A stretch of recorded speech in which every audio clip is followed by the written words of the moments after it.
We will call to order this City Council regular meeting for Monday, December the 13th, 2021 at 6:34 p.m. I will lead us in an invocation, and our pledges will be led by Councilmember Little. So if you would, please stand.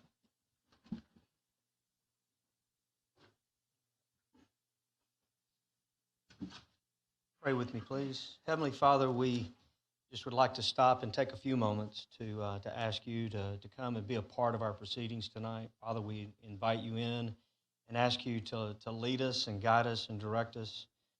Father, also continue to protect us as we enter into our holiday time of the year, that we can stop and reflect and in our own special way celebrate you, celebrate our relationship with you, and just be with our family and celebrate together.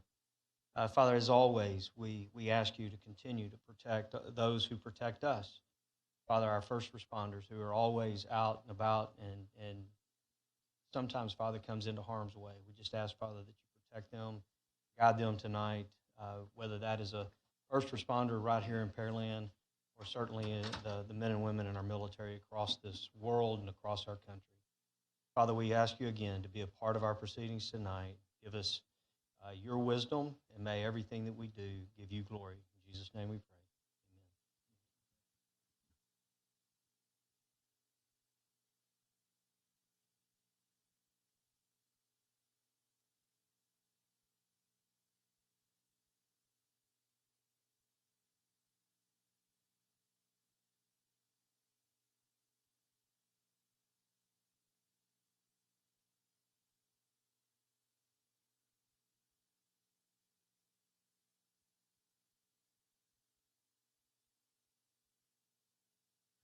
All right, thank you for that. And as we proceed on, welcome to your City Hall. This will be our last official meeting for the year as we count down the days to end 2021.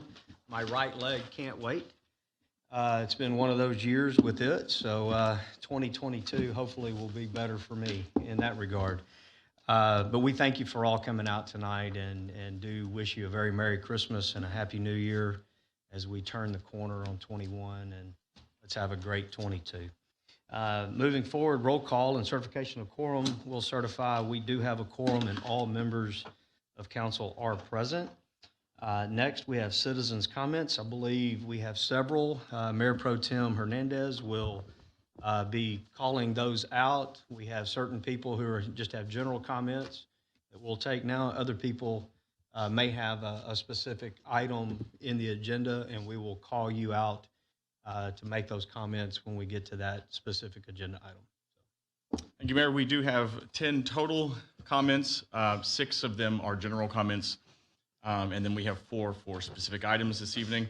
Our first speaker is Tammy Dexter. If you could please make your way to the podium. State your name and address for the purpose of the record, and please limit your comments to 3 minutes. There will be a timer provided for your convenience. We appreciate you joining us this evening. Good evening. I believe I have 5 minutes as an organization. Oh, yes, ma'am. You can do 5 minutes. Sorry. It shouldn't take that long. Thank you. Good evening, Mayor and City Council. I am Tammy Dexter of 1412 North Pine Orchard Drive here in Pearland. I'm also president of Pet Hub Animal Rescue, a 501c3 organization established here in Pearland for over 10 years. I'm coming here tonight to speak about the unnecessary actions that are being taken against local rescues and the impact on residents' furry family members. I also come today, as I have in the past, to work with the city to reduce the stray and neglected cats by promoting and educating the public about trap, neuter, and release, TNR, the benefits of spay and neutering, and to rescue homeless animals until safe and caring permanent homes are found for them. This is the mission of Pet Hub. Pet Hub has strong ties and working relationship with council over the years, considering the founding members included Mayor Tom Reed and Councilmember Scott Sherman. I am very concerned about the current practices that are occurring at Pearland Animal Control. In my neighborhood alone, Pine Hollow, cats are being trapped by animal control. When a rescue such as Pet Hub or other rescues attempt to pull one of these furry family members from animal control, all rescues are being denied. Rescues are being told from city representatives that no cat from that subdivision, Pine Hollow, is being taken out alive. Further, the rescues are being told that these cats would all be released back into the subdivision. So the only outcome for these cats is euthanasia. This is a very disappointing stance by city representatives at Pearland Animal Control. That murdering helpless animals is the solution when rescues are willing to take these animals and rehome them. Why is our city willing to murder so many animals when alternatives exist for them? Believe it or not, rescues, including Pet Hub, rehome these furry family members not only within the city limits, but also outside. Finally, claims including false claims are being made against Pet Hub by city representatives. When these city representatives are asked who is behind these comments, no information is being given. For transparency, the city should provide who and when these accusations are being made so that the root issues can be resolved in a respectful manner. The city's extreme killing measures in response to these false claims increases the chances of bigger mistakes being made in animal control. The city may have a repeat of public relations nightmare of just over a year ago where Pearland Animal Control unnecessarily euthanized a family cat that was visiting the area that was mistakenly identified as feral. Again, Pet Hub and myself are here to serve the community as we have for so many years. Let's open an honest and transparent dialogue so that the unnecessary killing of innocent animals can stop today. Thank you so much for your time. I appreciate it.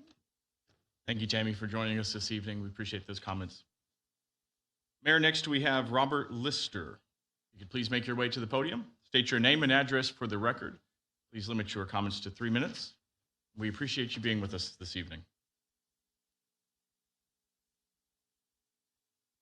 Robert Lister, I've never been up here before, but what I just want Or please state your address. 2103 Kilkenny. Thank you. Okay, is there anybody on the city council that's a civil engineer? I think there is. Yes, no. Anyway, I'm coming here tonight to ask about the Pearland Parkway turnaround. I built stuff all over this country or whatever. It makes no sense. There's never been wrecks over there or anything. I've been going up and down that street forever.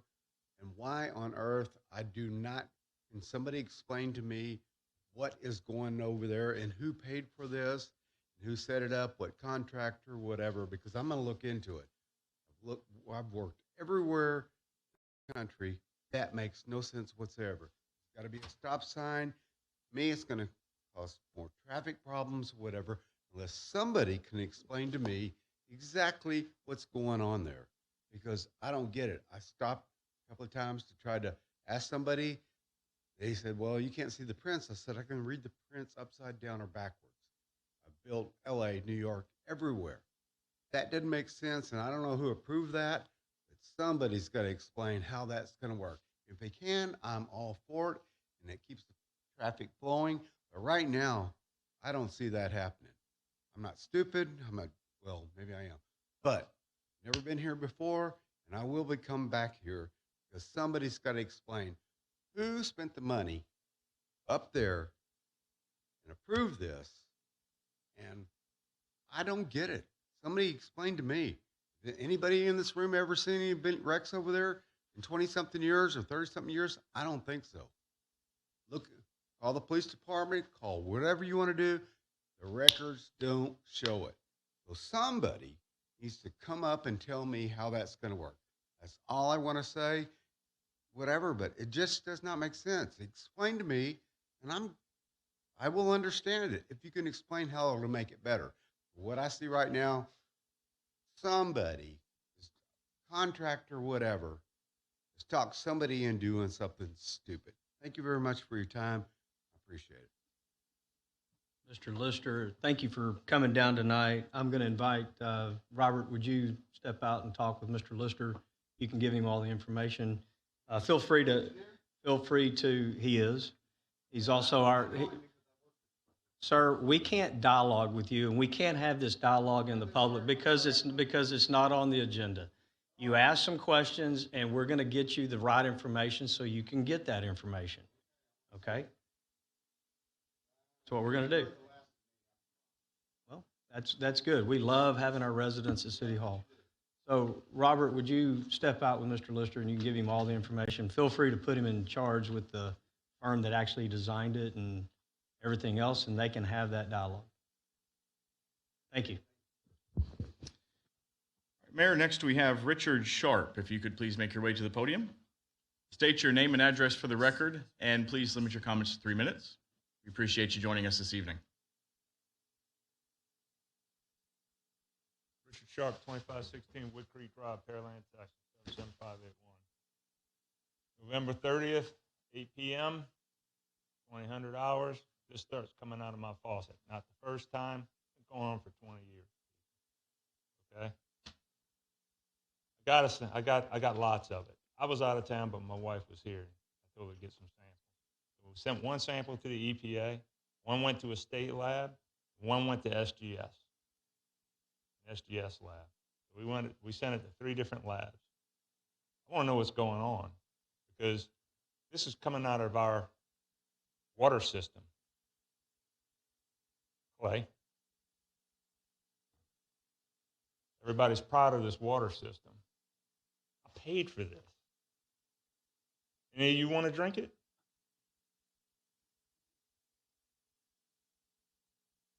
Luke, I wasn't trying to be rude with you the other day on Facebook, but, I've been back and forth with this for a long time.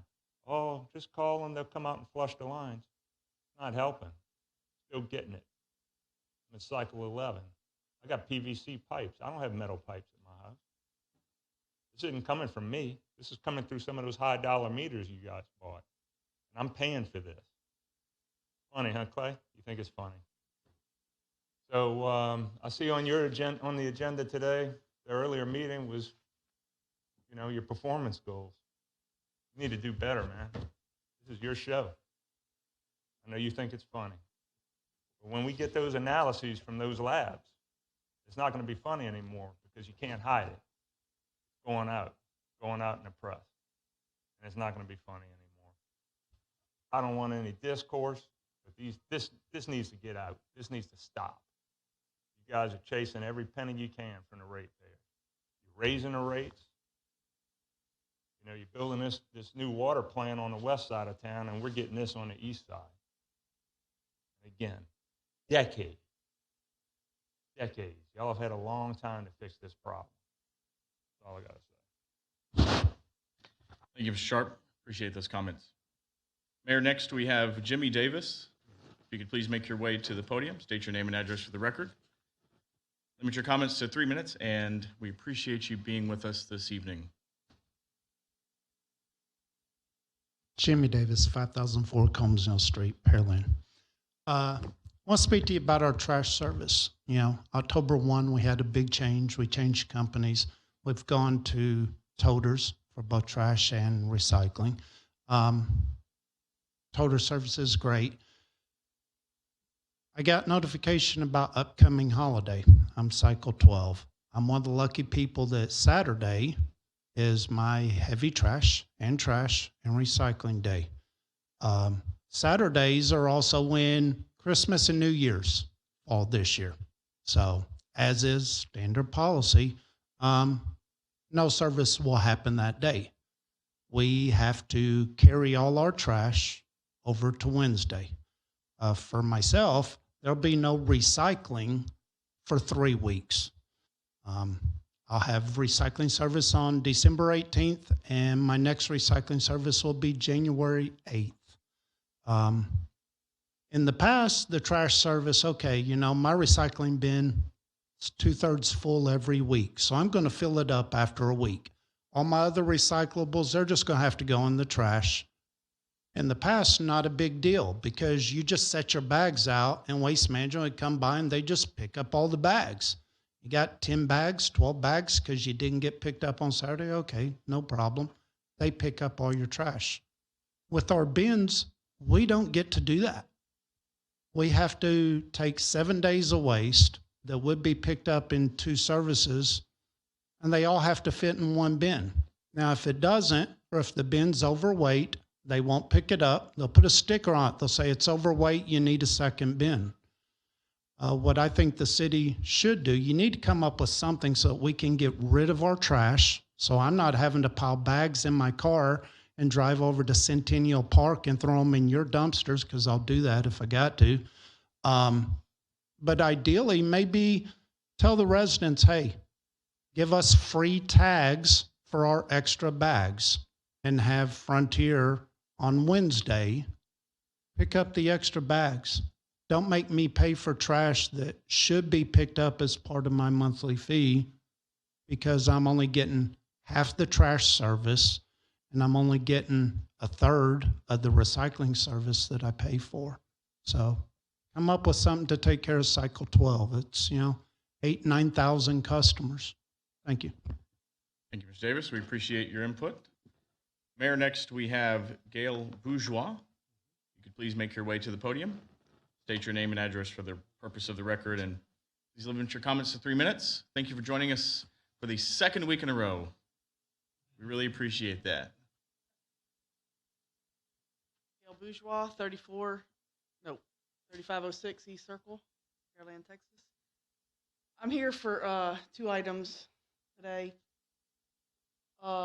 First of them is I live on East Circle Drive, and there's a home directly behind me that's being built on a half-acre lot behind me. So I'm on a half-acre, people behind me. So they just sold it recently, and the people over there are bringing in loads and loads and loads and loads of sand and dirt.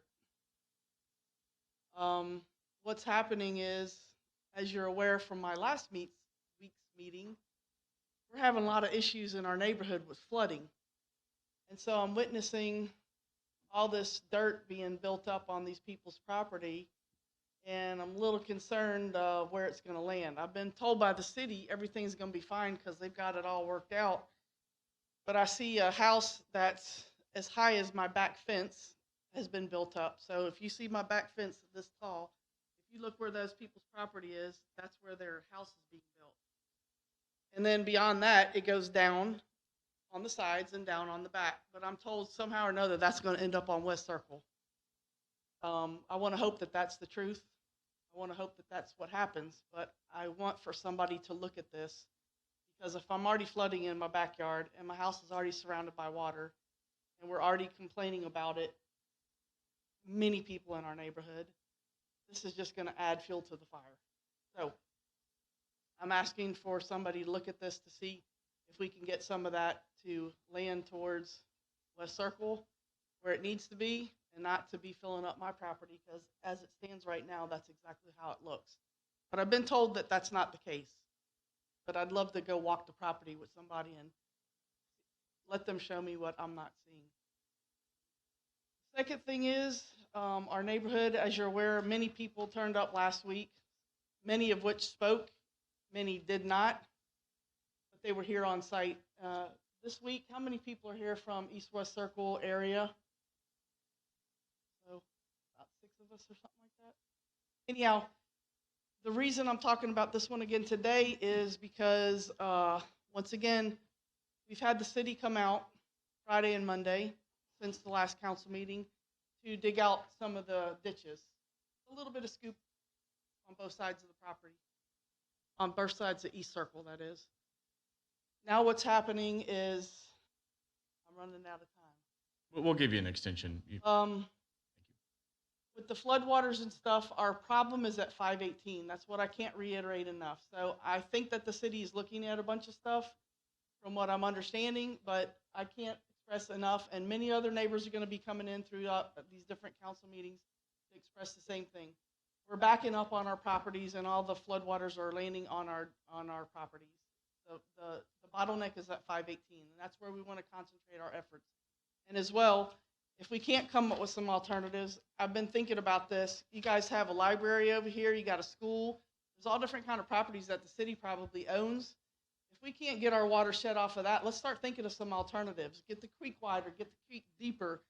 Go over there and drain some of that water to Long Heritage. Give us some alternatives, because I'm not an engineer, but I can think of a whole lot of ways to skin the cat. And I just think we're at the point where we need to start thinking about that and moving quickly, because not all of it's going to take a bond and all that. And I'd also like to ask, what is the situation? Last week we talked about this. Y'all were going to be putting this on your records and stuff, but are y'all considering, any of y'all, any bond referendums for all this? Or are we going to kind of work this issue and see what engineering comes up with to where we can move on and see what we come up with first?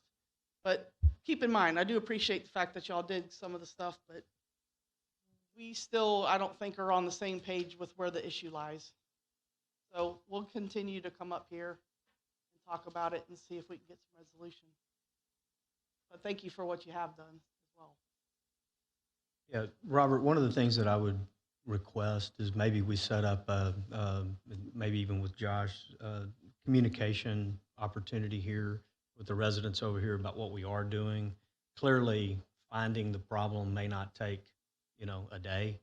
It may take a bit to find it and know exactly what to do and then come up with a project to fix that. So maybe a good opportunity to, whether it's a webpage landing or something that the residents can be directed to, as to how, what, and where we're looking at into this situation, okay?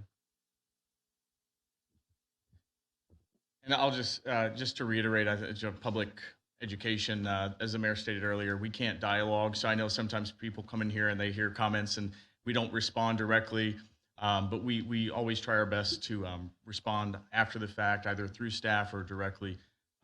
So, we just wanted to set that expectation. If you do make comments, we are, taking notes up here. We do hear your comments. But as the mayor said, because it's not part of the agenda this evening, state law says we can't, engage in a back and forth dialogue. So we do appreciate everyone's understanding there.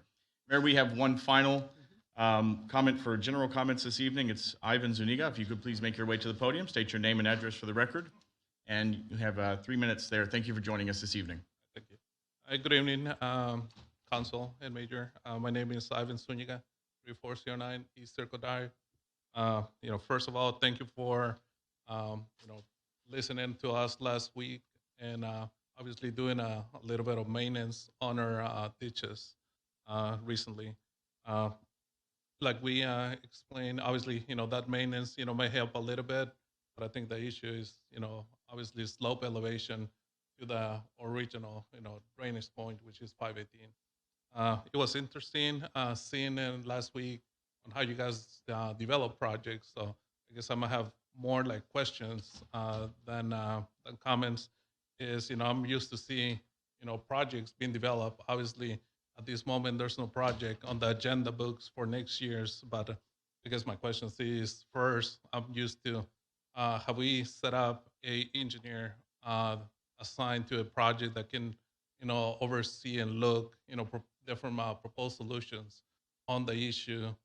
To after a project manager or an engineer is assigned to this area, somebody walking and with different contractors and could be the proposed solution. Obviously, once you identify different alternates, what is the best plan that the city can approach this issue? Obviously, once it's being assigned and determined based on the cost, dollar value, obviously get it in the book so that we can move forward. That's, I'm not a civil engineer by any means, but I'm an engineer with a PE and a state license in Texas. So I know how we do things, on my corporate side. So I'm sure you guys follow kind of similar patterns to get things done and on the agenda. So, I can offer any assistance or collaboration with your engineering department if needed to kind of get those, moving on the right direction. Again, to kind of get those items on the agenda and the books to get approved and funded. But thank you for your, participation and listening to our comments last week. Yes, thank you for those comments. We said we can't dialogue, but you being back here and offering follow-up is valuable to us. We really appreciate you doing that. Mayor, that's all we have for general comments, but our city secretary wanted me to just clarify real quickly. Mr. Brian Reagan, did you want to speak on a specific item, or did you want to speak for general comments? General comment? Okay, then please make your way to the podium. State your name and address for the record. And we thought this was for item number 6, so my apologies. Okay, my name is Brian Reagan. I reside at 3727 Abbeywood Drive, Pearland, Texas. I'm a commissioner for the Emergency Service District number 5. I'm here to report that Mr. Joel Hardy, project administrator for the City of Pearland, has worked very diligently with all of the board members of the ESD number 5. I'm very pleased to announce that we have all unanimously approved the contracts for fire protection, fire suppression, emergency, and medical rescue services. Thank you. Thank you. All I have. We appreciate that. Mayor, that's all we have for general comments. All right, thank you very much, and thank you for those comments. And those that we haven't gotten to, it's because you have a specific item on the agenda for your comments to be directed towards. So with that, we're moving forward in our agenda. The consent agenda, I have not received any items to be removed. Is that correct? Seeing none moving in that direction, we'll move to Mr. Orlando. Would you place consent agenda on the table, items A through J? Consideration and possible action, items A through J. So moved. We have a motion and a second. Madam Secretary, we'll call for the vote. Member Orlando? Aye. Member Carbone? Aye. Member Camcar? Aye. Member Hernandez? Aye. Member Little? Member Perez? Aye. Member Owens? Aye. The motion carries 7-0 to adopt as consent items A through J. All right, thank you for that. Moving forward in our agenda, new business. New business item number 1, placed in here for discussion. Council discussion regarding the recommendations of the Short-Term Rental Advisory Committee. Do we have residents to speak for that? Okay. Before we do that, we'll have a resident come and speak and address council on that. If you'll recall, we set aside a subcommittee or an ad hoc committee to help look at the potential of putting together an ordinance around short-term rentals in our city. That committee consisted of Member Perez, Mayor Pro Tem Hernandez. We have John Lamson, who I believe is here tonight. Manny Patel is here as well, and then myself. And so the committee, again? Oh, and Daryl Eisenberg, that's right. I didn't see Daryl. That's the reason why I didn't have his name written. He's upstairs in Yeah. P&Z's meeting right now. P&Z meeting. And so the group took it very, very quickly under advisement and took a look at what we would like to see, potentially here in Pearland. One of the struggles is there's many different ordinances that are out there and many different things to take a look at. So the committee kind of focused on a handful of cities that have similar characteristics to Pearland. As you know, we don't have a big tourist attraction, in town. That's mostly in Houston, like at NRG or, those types of places. So we didn't want to compare ourselves to like an Arlington or even San Antonio and the Riverwalk and those types of things. So we looked more at places like Coppell in the Dallas area, McKinney, Frisco, even though Frisco does have the one ballpark for the most part, the similarities of the community next to a big metropolitan city and more of a bedroom feel. What do we want to see in our short-term rental ordinance? So with that, set out to not write the ordinance, but come up with, are we wanting to look at certain pieces in the ordinance? What I'm going to ask the council tonight is, as we go through and take a look at the items that the committee took a look at, if we can get, concurrence on a big chunk of this, we know 100% of this, we're going to have to probably arm wrestle on a handful of things. But if we get concurrence on a big chunk of it, then Darren can have good direction to go and actually draft an ordinance, bring that back probably sometime in late January, if not early February, from crafting it. And then my hope is if we're still struggling with a point or two, that we can kind of plug that in after we get the body of the ordinance and hopefully wrap this thing up in February. It'd be nice if we could do that. So that's kind of my hope tonight. So with that, Mayor Pro Tem, I think we have a few citizens to comment. Yes, Mayor, we do. First, we've got Joseph Koza. If you could please make your way to the podium. State your name and address for the record. Please limit your comments to 3 minutes. And appreciate you being here with us this evening and your ongoing input on this item. Address 2910 South Main. I'd like to say thank you, Council and Mayor, for putting this advisory committee together, especially Kevin Cole, Adrian Hernandez, Trent Perez, Daryl Eisenberg, John Lamson, and Manny Patel for the last 5 or 6 weeks that y'all spent every Tuesday, hour or so of your time coming up with this kind of framework for what y'all thought would work for an STR ordinance here in Pearland. It is pretty comprehensive for an ordinance. It covers both the neighborhood and a person that would like to rent an STR here in Pearland. As y'all are well aware of, on Verona Drive, we have one that has been out of control for good 8 to 10 years, maybe a little longer.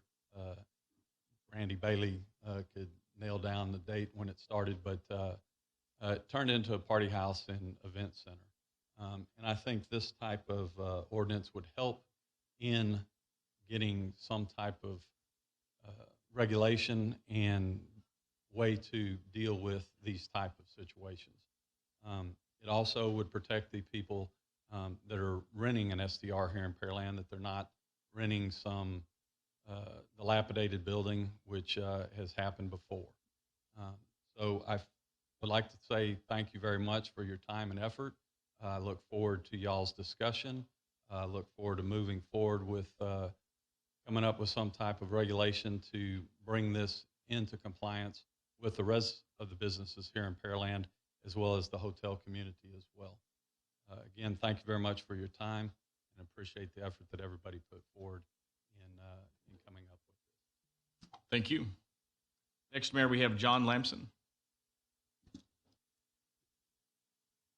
State your name and address for the record. Thank you for joining us this evening. Good evening. My name is John Lamson, 2114 Birdie Court in the Green Tea subdivision. I want to follow up on what Joe said. Thank Mayor Cole and the council for putting the committee together to begin with. I was fortunate to be asked by Mayor Cole to be a member of the Short-Term Rental Advisory Committee. It recently concluded its work advising the mayor and council on STR regulatory options. The issue has been discussed by City Council for quite some time, and the report presented tonight contains recommendations that will have a positive impact on equitable regulations moving forward. I think everyone agrees that short-term rentals have a place in communities. I think it is also agreed that some type of regulation is needed to protect visitors to our area, local hotels, and most importantly, our neighborhoods and residents. I appreciate being asked to participate on the committee as a resident representative.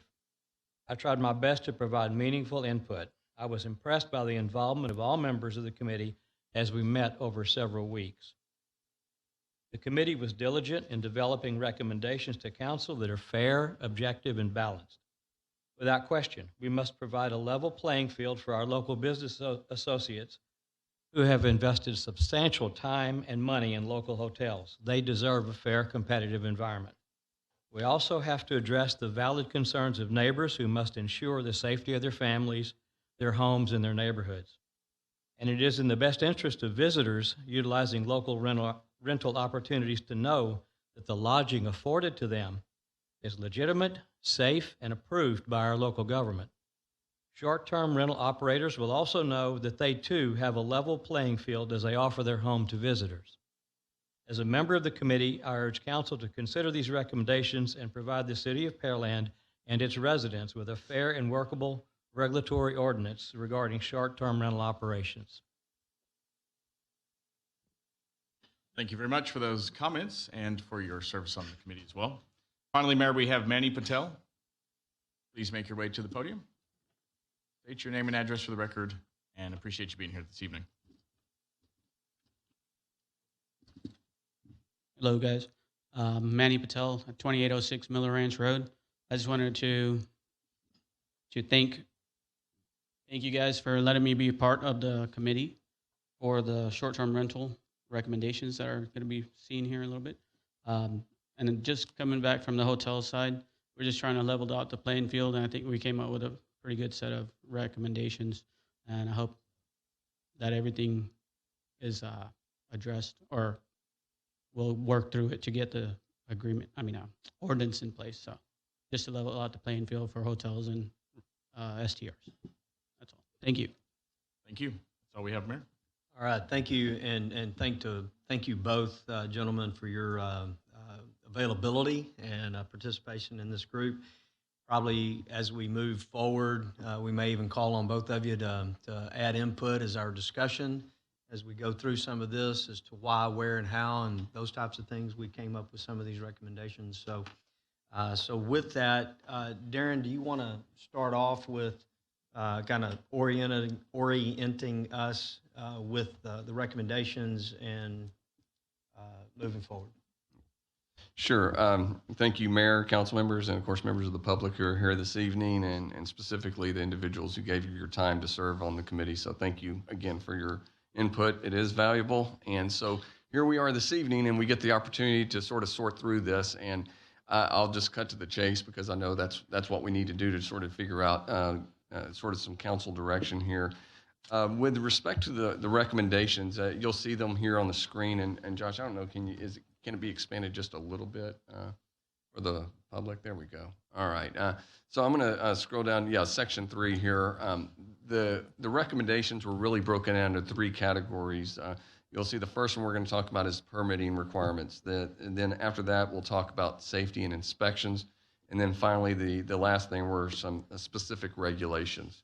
There is another area we talked about, which is permit, revocation, and appeal, and that's more of a due process provision where the committee didn't go into it and talk a lot in depth on that. That was more because that's an entitlement of a right to a person. When, for instance, if a permit is going to be pulled, they need to have the right to have due process in that so that their concerns can be heard and a decision can be rendered and it can be appealed. So we're going to focus on these first 3 items. So I was going to start with the permitting requirements. And again, as indicated earlier, these came from multiple jurisdictions, but you did find a lot of commonality and similarities between ordinances on what is required for a permit. And right now, we currently have an ordinance that's going to require the registration. So this would really be sort of consistent with that process, but it would require some additional information to be provided at the time of permitting. And so I'm just going to walk through the permitting. And I thought if council's okay with this for those 3 items, let's talk permitting, and then let's take a look back at that, get some feedback. And then we'll move on to the next section on safety and inspections, and we can get some feedback on that. If council desires to do it otherwise, feel free to please interject and direct me otherwise. But so let's take a look here at the permit. I think there was an agreement with the committee that there clearly should be an annual permit obtained. And it should be on an annual basis and not just a single permit up front, because it does give some chance for accountability and how that property is reacting into the market and with respect to the city's regulations. A permit, they felt like any fee for permit should cover the city's administrative costs so that this does not cost the city anything. A permit application, the types of things that would be required on a permit application. And I don't know why the formatting got thrown off here. I'm looking at it on mine and it's a little different. So I apologize for any formatting here differences. But proof of home ownership, so the point here is that if you're going to come in and get a permit, it has to be the owner of the property. Nobody else can obtain a permit. Name, address, phone, and email of the property owner. In addition to contact information for the operator, designated agent, the mortgagee, and a homeowners association if applicable. Also a 24-hour emergency contact to respond to complaints, and with the requirement that those complaints be at least responded to in some form within 1 hour. A trade name if a trade name is involved, because sometimes you'll have a property ownership could be in a different entity's name, but they are the owner of the home, but we need to know what trade names are as well. The zone classification for the property, because the intent would be to only allow properties to be rented in residential districts, short-term rentals in residential districts. And then finally, a sketch or other floor plan, site plans showing bedroom, sleeping areas, evacuation routes, fire extinguishers, and number of parked cars that can be accommodated in the driveway and garage. The purpose for the sketch or floor plan is because, as you'll see later in the regulations, there's some occupancy and parking limitations that are going to be utilized, or at least are recommended for utilization. And in order to do that, you sort of have to have a floor plan of the home to know how many bedrooms there are. For instance, to meet the fire code for a bedroom, you couldn't use a game room, which may only have 3 walls, may not even have windows, and so it wouldn't meet the definition of a bedroom. And so you want to make sure that certain rooms aren't converted into bedrooms to increase the capacity of a short-term rental beyond what was really the design under the codes at that time. So again, these are the things that were requested to be submitted with a permit. I have a section that says "there other." This is some information that was brought about by some committee members that were thinking maybe we should, at a minimum, issue some caveats because, for instance, homeowners insurance and possible mortgage restrictions. A lot of people don't realize this, but technically, an FHA mortgage, I believe there are some covenants within those mortgages that may not allow it to be actually used as a short-term rental.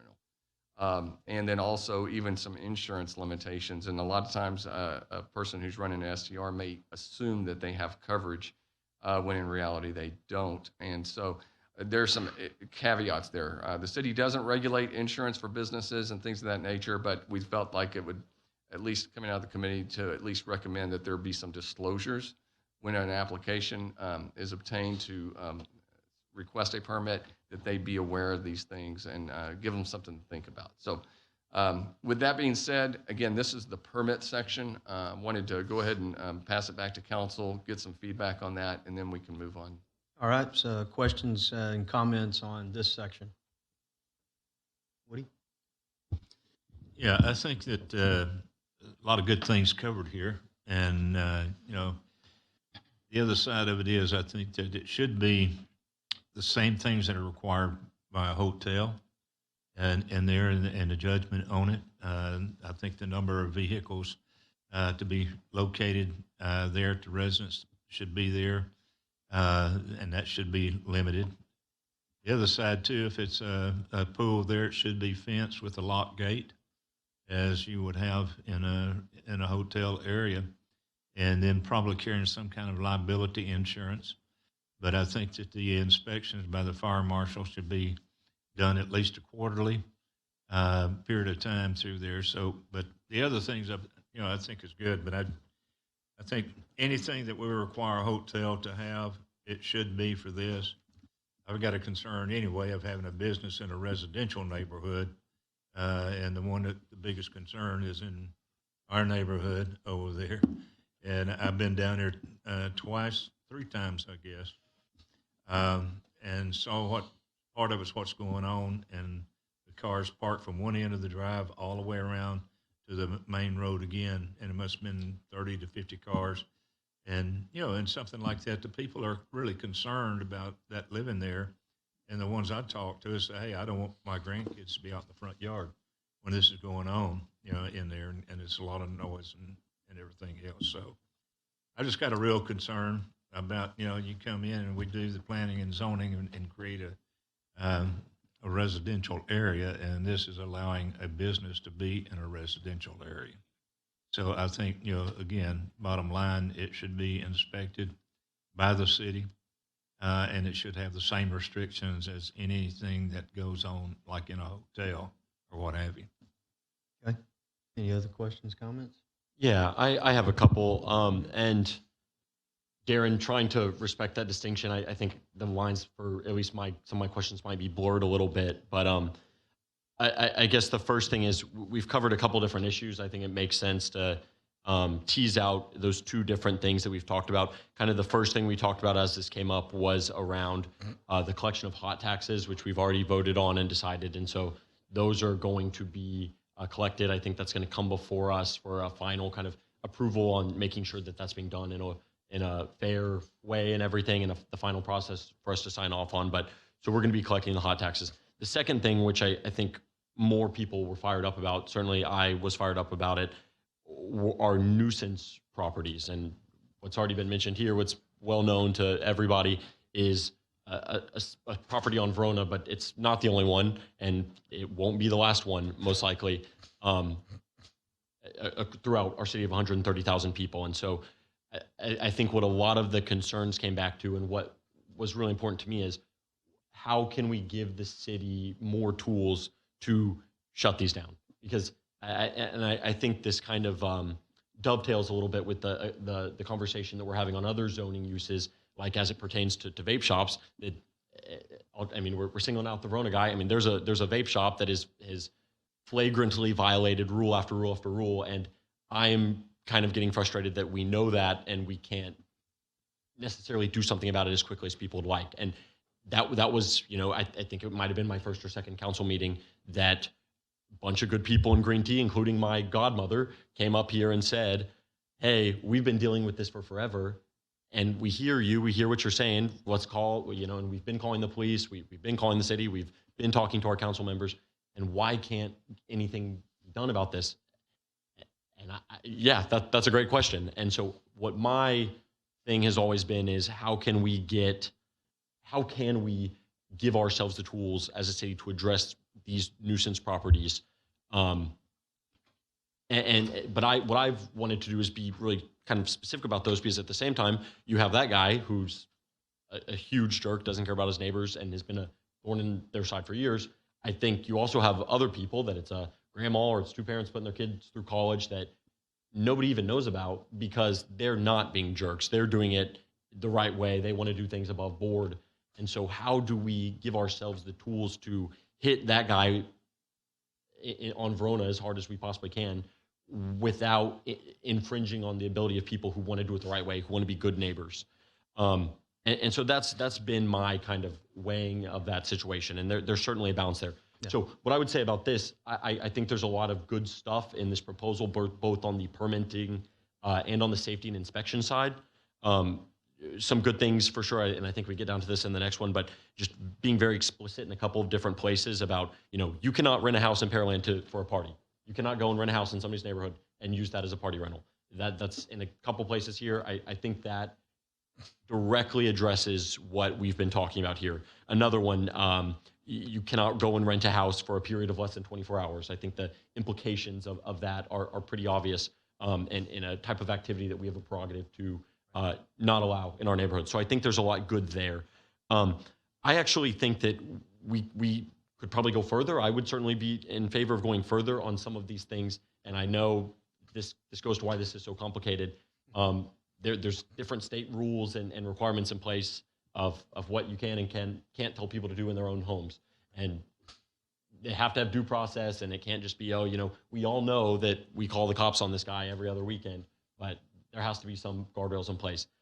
I would like to see more there in terms of, you know, repeat offenders. Let's just have a mechanism to shut them down.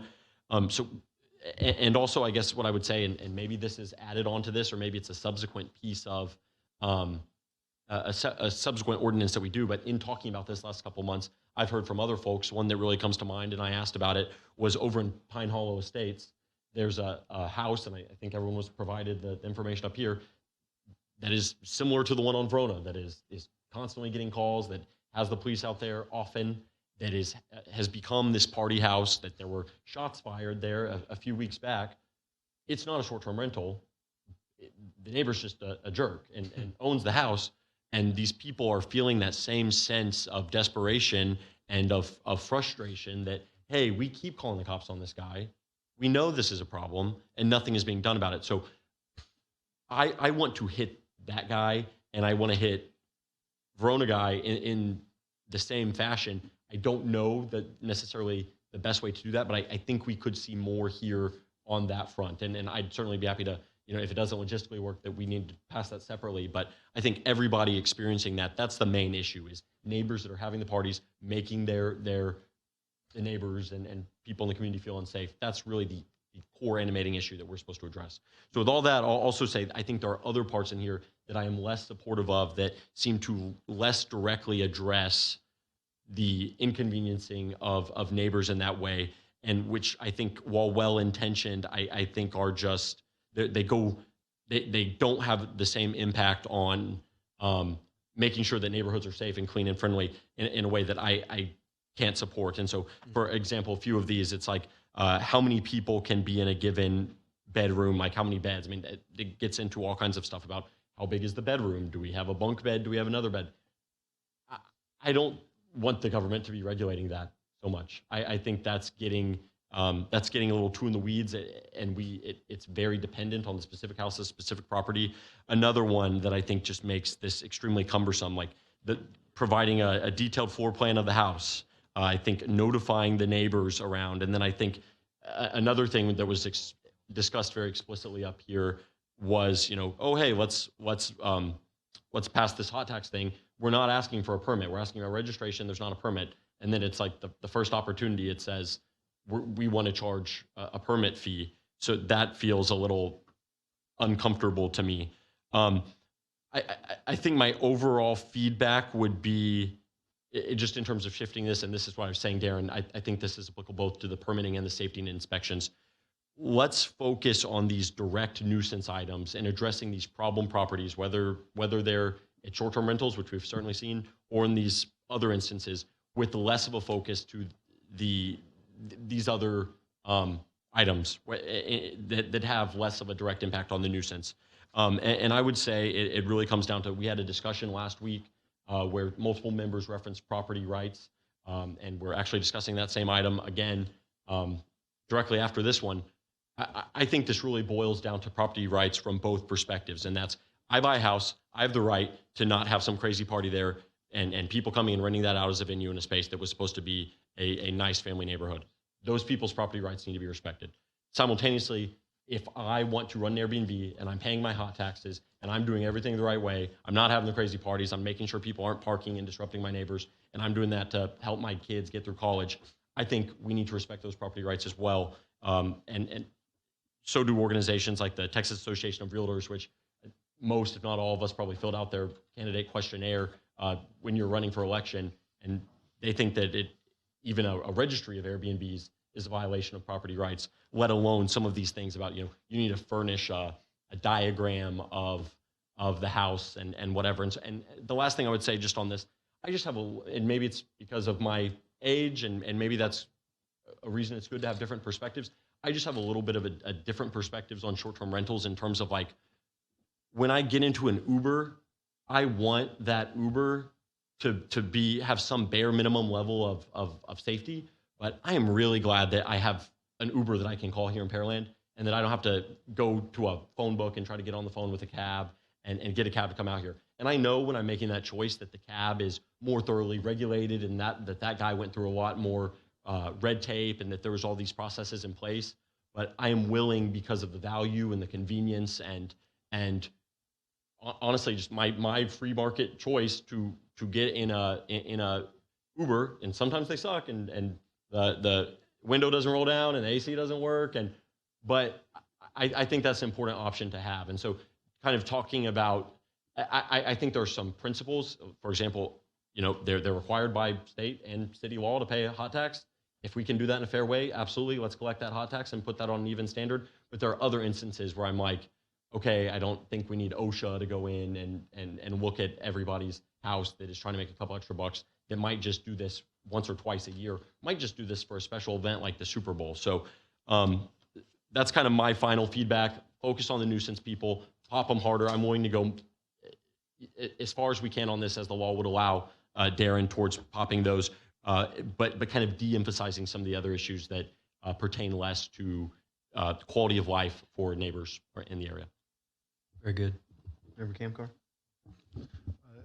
I'm a little bit fact-finding, and I'll relay my thoughts. City Attorney, are we opening ourselves up to legal liability if we are permitting things and something untoward happens? And I'm trying to go into the worst-case scenario. Somebody gets maimed, killed, or do we have any liability because we've permitted this Airbnb and now something happened at an Airbnb rental? No, the city would have no liability there. Just same reason we don't have liability in a hotel or any other business in Pearland if something happens. I appreciate that. That takes care of one of my items. For the public's, I'm a process. I have a lot of questions, but where I'm going is I would rather have a very narrowly focused ordinance that is strictly applied as opposed to a very wide open ordinance that is loosely applied and we make it the gotcha at some point down the line. So just for the folks that want to know, narrow focus, very strictly applied, I think is very different than what else we could go.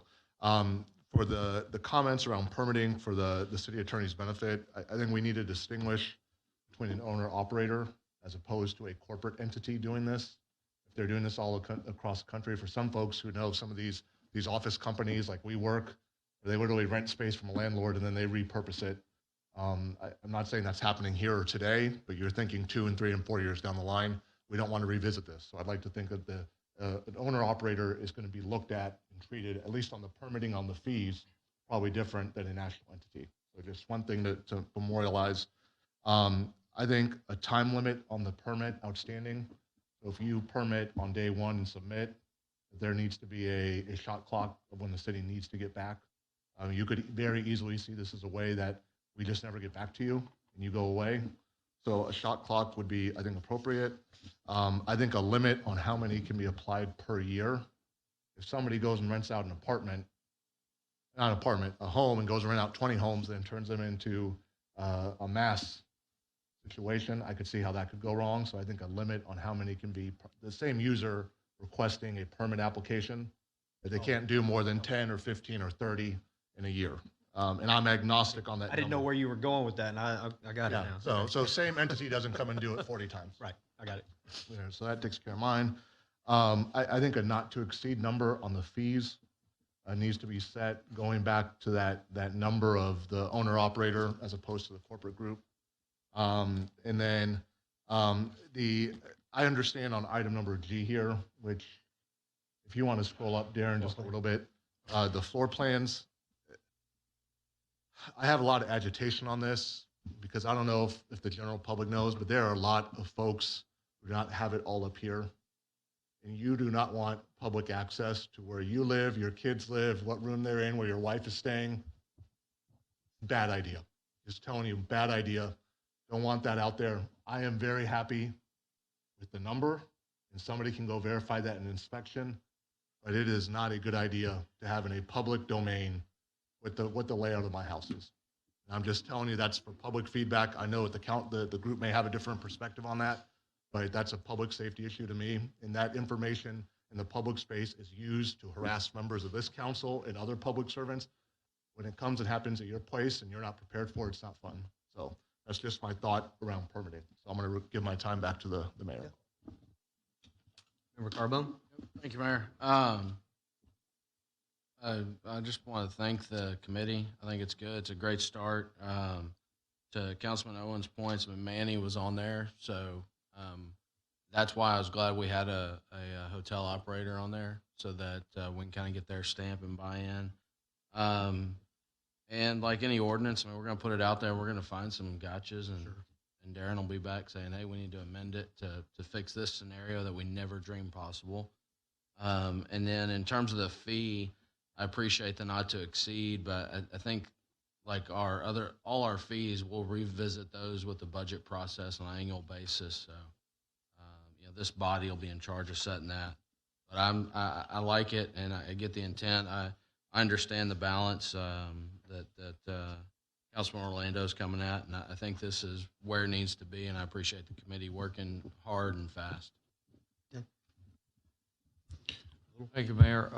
Just a couple of things, and I appreciate all the hard work that went into this, and I agree with most of the suggestions. Maybe you guys can give me a little logic behind what's the reason for mortgage restrictions? Well, I just on that, we're not putting mortgage restrictions. The caveats down here are there may be somebody with an FHA mortgage that hasn't gone back and looked at the covenants of their mortgage, and the next thing you know, they've got a Airbnb and short-term rental in their house, and FHA finds out, and then they've got a problem with their mortgage company. We didn't want to get into where they have to show a mortgage or do anything like that. This is an information point that if somebody comes in and pulls a permit, oh, by the way, are you aware you might want to check your mortgage covenants to make sure you don't get, dinged. Oh, and by the way, you might want to check your insurance just to make sure you're in good shape. Okay, so it's just an advisory thing when it comes to Exactly. permit. Okay, that makes sense. Yeah. I guess, Darren, do we as a city have the authority to impose tax filing requirements on these short-term rentals? And what type of tax are we talking about? And who's going to be enforcing these? Who's going to be reviewing these tax returns? So when you're referring to tax, they are required to comply with our hotel occupancy tax ordinance. And so they would be filing quarterly returns to the city, quarterly statements to the city to fulfill their payment of the hotel occupancy tax. Which mirrors what the hotel owners are doing. Exactly. Okay, that makes sense. Now, as far as all these regulations, inspections, permitting, my concern there is, have we given any thought to the additional manpower that's going to be required and what expense the city or the taxpayers will incur to enforce and, the compliance with the regulations? That was a topic of discussion, and it really is going to be derived by what we ultimately decide here. For example, we've got a council member that wants an inspection every quarter, and then, or are we going to do an annual inspection, as a part of this? That's going to obviously determine cost. When we get to the next section, like the safety inspection and that part of it, we have, members of our fire marshal's office that came up with some of these and how that was derived. It started with our fire marshal's office, for example, does an inspection every year on homes that are foster care homes, not just a home that might have, a lot of kids in it, but even if you have one. And so that list was a lot more extensive than A through M. It was even greater. So here's a great place to start. We have a certain type of home. They go in and they do an annual inspection. We have somewhere around 95 homes a year that have this inspection. So it kind of gave us an idea to gauge what would it look like if we did an annual inspection. And when we find out how many short-term rentals we have, that would help us come up with the very question that you're talking about. What about manpower? So then we asked the fire marshal's office, would you take that list and then under what do you think would be a good, inspection list, for these homes? They cut out quite a bit from, what was on that other list to come up with this. And I will say, and I'll stand corrected, but almost every one of these are already working code, in our building code now for a home. So we're not talking about somebody having to add a whole bunch to their house. They might have to add a fire extinguisher that they might not have. But other than that, most all of this is in their home already. So there was talk about this would ultimately or could ultimately impact budget, which is why whatever the permit fee is, we would want to cover that budget amount. Okay, I guess my overall concern. Long-winded answer, but there was rationale behind. Right, let's maybe start with imposing the regulations and rules that address the problems we've seen without overreach. And I see this kind of as an evolving ordinance where if new problems pop up in the future, we can come back and amend it. But to put all these things in the first ordinance seems like a little overreach. We've only had really one bad apple in the city, so I don't want to have 45 regulations and we need 25 more employees to go out there and enforce these things at a cost of a couple $1 million to the taxpayer. So that's all I have, Mayor. And if I'll call on the fire marshal's office to respond to this, but if I remember correctly, the average inspection time for the homes that you inspect for the kids, and I want to say on average, once you get those inspections going, there's somewhere between 15 to 30 minutes on an inspection. So we're not talking about hours and hours and hours. And again, So just to put it in context, that's how all this was come up with. So. Mayor, I got one question for Darren, I guess, our city attorney. Once they come in for a B&B and say that they do that, does their property at that time show residential or commercial? Is it a business or what? It's still considered residential, and that's based on a Texas Supreme Court case where it's been determined by the Texas Supreme Court that the rental of a property in a neighborhood for short-term rentals is still considered a residential use, and it's not considered a business use. All right. Mr. City Attorney, on the permitting safety inspections, I'm sorry, I want to address that section. I have probably no qualms under item number 2. Under item number 1, I think I kind of agree with Member Little. I think there's a possibility this creeps into the budget over time. Government loves to grow, and that we may have to do 50 of these, and I need somebody to go do that all of a sudden. I'm happy to do an initial inspection upon the initial permit being granted, and then I think on the renewal, maybe once every 3 or 5 years, as opposed to annual. I don't know that anything is substantially changing year to year. If they have to comply and they've got their working smoking detector and they've got their fire extinguisher present, I have a hard time seeing what's changing 12 months from now. So that would be my comment: is initial one to grant the permit, and then a renewal period there, as opposed to every year. We have a lot of important things that the fire marshal's office needs to do. So I'd like to give them the time and the space to do that. And I'm assuming that would probably be based on a property that we haven't had issues with after that permit. I would agree. And on that issue, back to Member Orlando's question about the repeat offender comment, we had talked about if we've got somebody 3 strikes and you're out, or some number that you have these issues, no more permits, and we're gonna ultimately, do they continue to rent their home and all of that and become that guy? We'll see, right? So.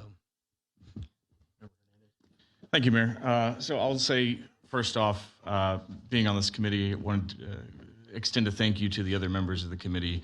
Obviously, putting in your time, energy, and effort is always greatly appreciated.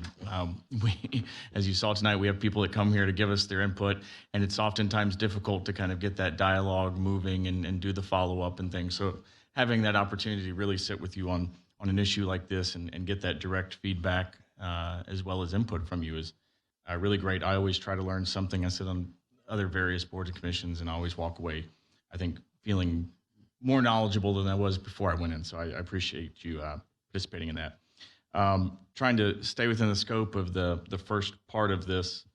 I'll say also that this was a really fascinating exercise for me, because I think that this particular discussion is really illustrative of kind of the way that things go in modern times. I mean, a lot of this stuff was unchanged for probably decades and decades and decades, where we just had hotels, and now we've got this new business that's kind of come up. So I don't want to confuse. Maybe, I know Manny, you said that this is kind of leveling the playing field. For me, these are vastly different. It's kind of when I had a brick and mortar business, and we had people come in with food trucks, and I think there was some feedback about, if we put food trucks out there, it's going to make it more difficult for the brick and mortars. And I was kind of like, it's the economy changes, and we got to get out there and do our best to continue to compete with the changes that are occurring. And so, I wanted to really focus and make sure that we're focused on Airbnb type properties, or we keep referring to them as STRs up here, and not really, try to conflate the two. But yeah, I mean, it's different in my eyes, and so I wanted to really try to approach it there. And I think that this was, for me, a very fascinating experience being part of this, something kind of new, not just for us, but I think for the general economy, and really focus in on what I think we had here, our safety of these. Whenever you're renting something like this, there's got to be, like Member Orlando pointed out, there's got to be at least some semblance of a baseline of what's expected for safety, the responsibility that these, or we as I think a government, set that expectation of responsibility to the neighbors in that particular neighborhood. And then also the government revenue aspect. And I think for me, that was the biggest piece of this.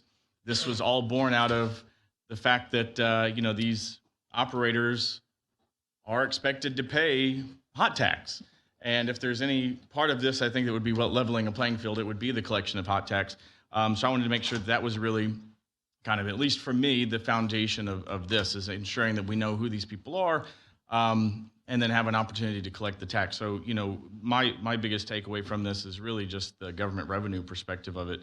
However, a lot of this was built on other ordinances, and kind of as we moved into this, I wanted to have maybe a workshop that we get emails pretty regularly. If you did an information request on STR or short-term rentals or Airbnb from, stuff that was sent to us, we get things constantly from different groups and so forth that purport to be experts on this. And I'm very thankful that we have the opportunity to kind of talk through this before we move into actually drafting an ordinance. But a lot of this was built on other ordinances, and I know Mr. Koza spoke earlier, has been really, I think, for me, very, very helpful in providing those example ordinances from other municipalities. And I would like to have an opportunity also to still see some of the outcomes or the practical applications of some of the components of this that we've put forward. And I've slowly kind of been trying to look into that myself, just because I think it seems like there are some other concerns with council up here as far as the staff time and so forth that goes into this. I'd like to see what other municipalities are seeing once they actually implement these. And then I guess as just a clarification point, it was my understanding from us going through the first part of this where it talks about providing a sketch, that it really is, I think the expectation, and staff can give me more feedback on this, that the expectation is a sketch and not necessarily a blueprint or having to go out and hire an architect or an AutoCAD guy to go and make an exact replica of your house floor plan, but rather just something that gives us an idea maybe of how many rooms there are, what the most appropriate way to exit the facility is in case of a fire or other emergency, and just kind of general location, I think, of fire extinguishers. It's not on the screen anymore, but I think that was the expectation, is not to, like I said, have to go out and hire an architect, but rather just giving a general idea. So maybe that could provide some, better color on that particular item. Somebody told me stop saying provide color, but I can't think of another thing to say. You put me up here and I'm speaking. That's all I have, Mayor. Thank you. All right, good thing. Yeah, I would just, I think what might be helpful, Darren, I think we've heard feedback from multiple members just that there's more comfort with some provisions than others as it pertains to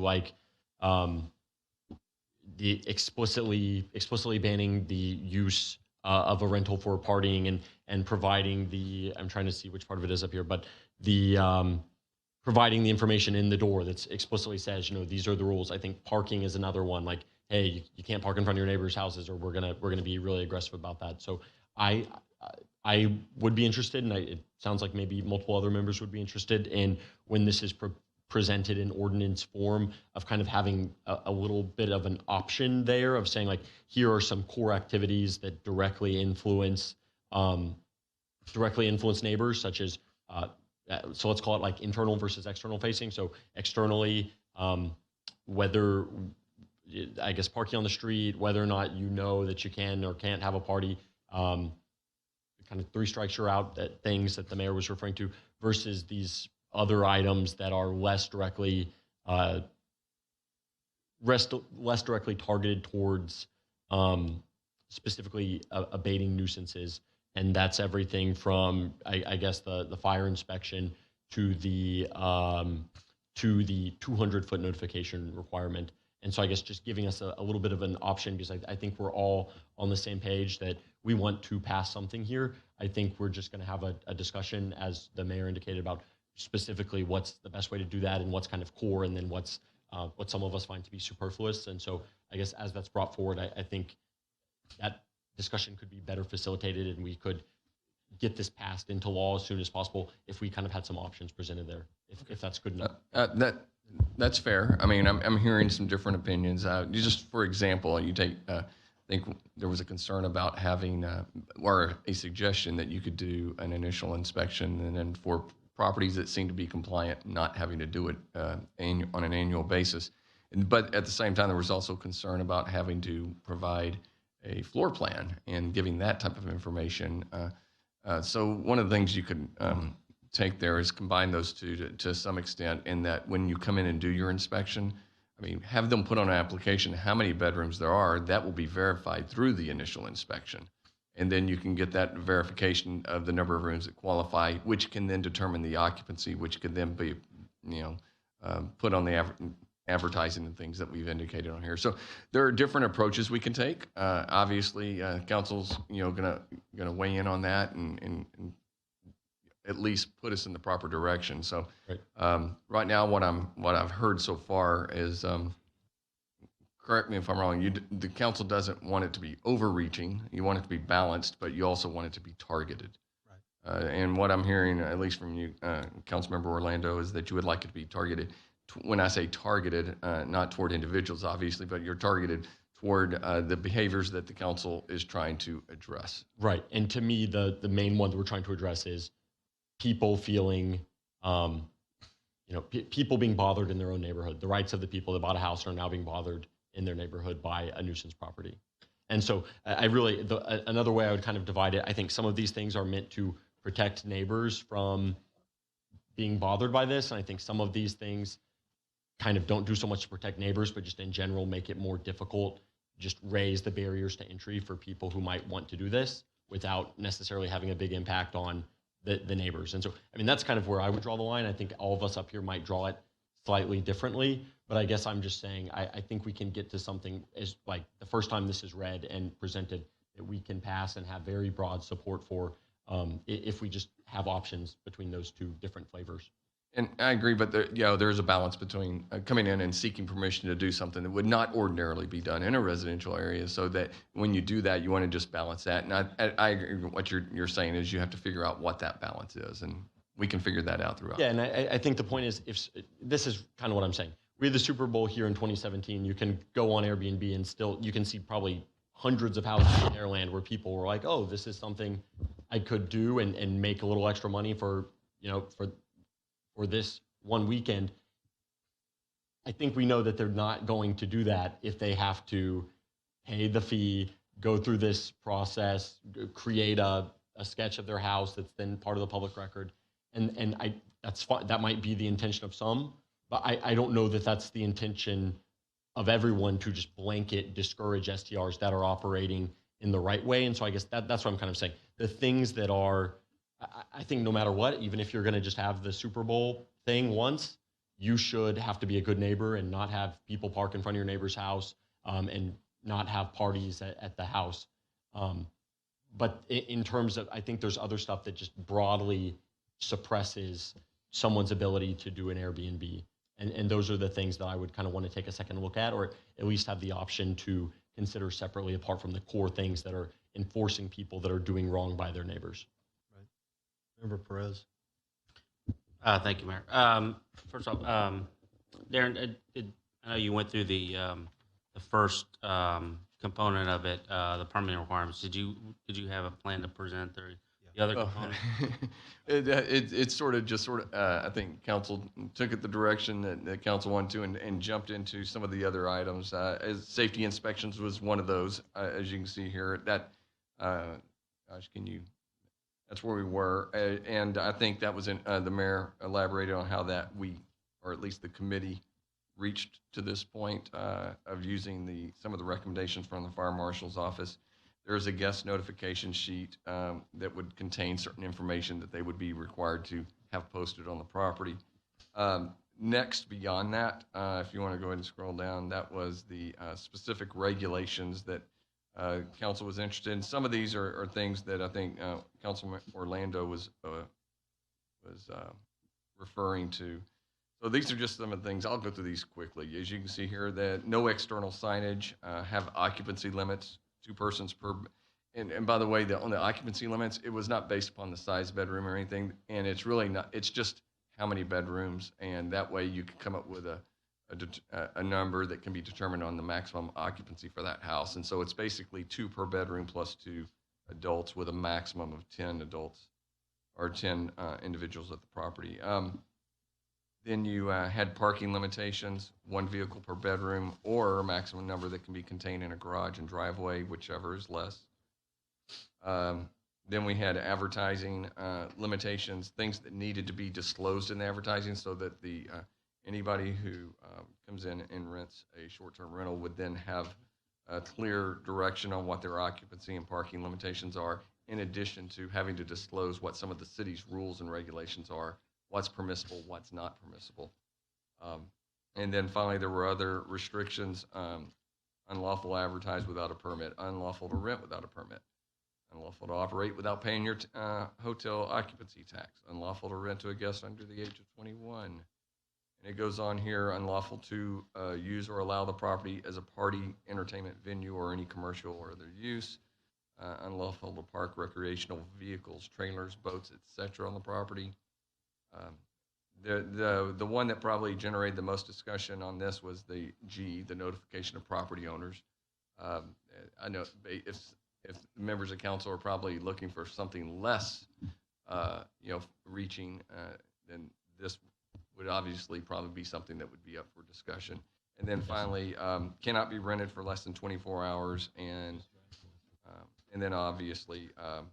We said the filing of quarterly tax reports shall be required if a permit is active. This encourages people to pull their permits if they don't really have, because some people will have advertising and out there and then they haven't rented in forever.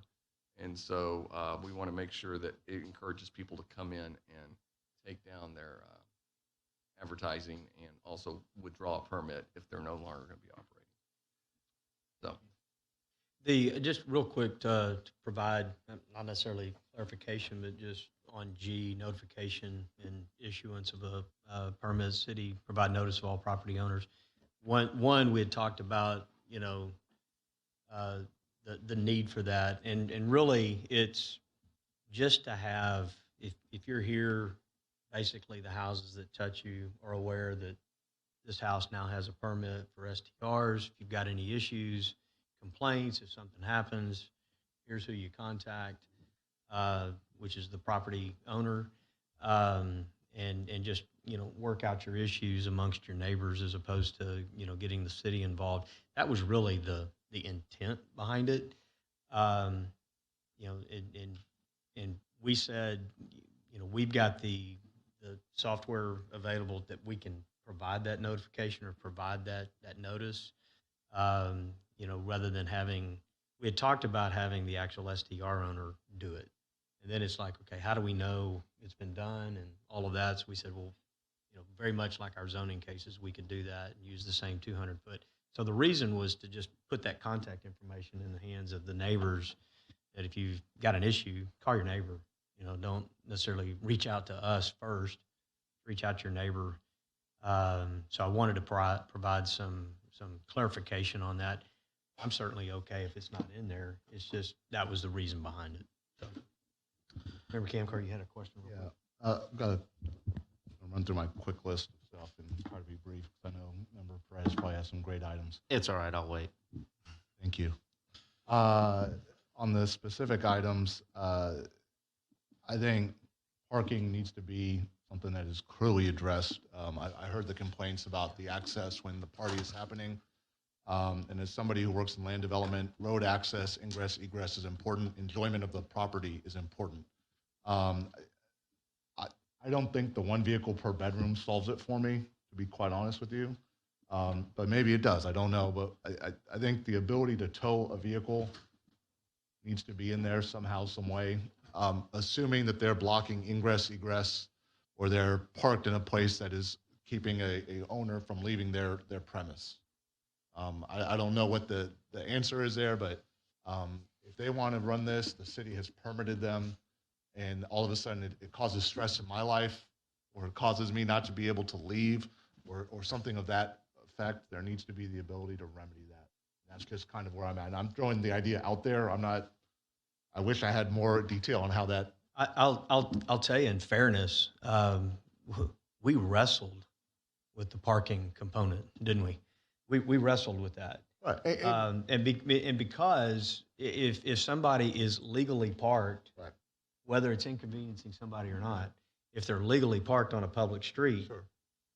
No, agreed. That's where we wrestle. Absolutely. And Mayor, where I'm at on it is it can be on the public roadway, but if I can't get to work, or I can't go pick up my mama, or I can't leave the premise because all of a sudden a party is there. What's going to end up happening is a party's still going to get thrown. We're just going to throw the book at them and say, you can't do this, and then hopefully that'll get adjudicated. But in the interim time before the next council meeting, when we can be yelled at appropriately, you know, there's not the ability to remedy that, and they're blocking my house on Saturday night, and I'd like to go to dinner with my wife. And I could very easily see that being a problem. So that's one of the items that if we're going to go through all this brain damage, so to speak, there needs to be a reasonable remedy. The hotel owners understand they have to give a certain amount of parking for the number of doors, and on some level, I find that to be equitable.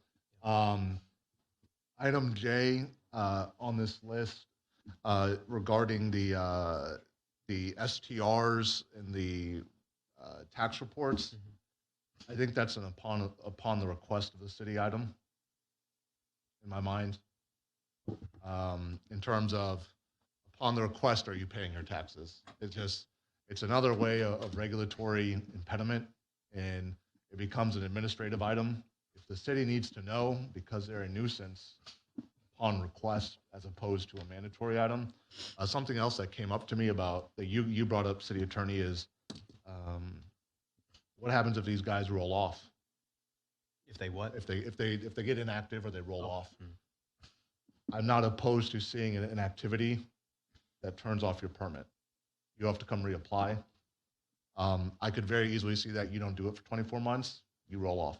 You're inactive, can no longer, as opposed to it sitting on the books forever. So I'm open to that concept. I'm trying to make this a narrow ordinance that is strictly enforced as opposed to this broad thing that is forever. And I think for folks who we go through all this brain damage, maybe that user is not great and then they don't use it. No, usually you start the process over. I probably want that inspection again, all that other stuff, yada, yada. On item G,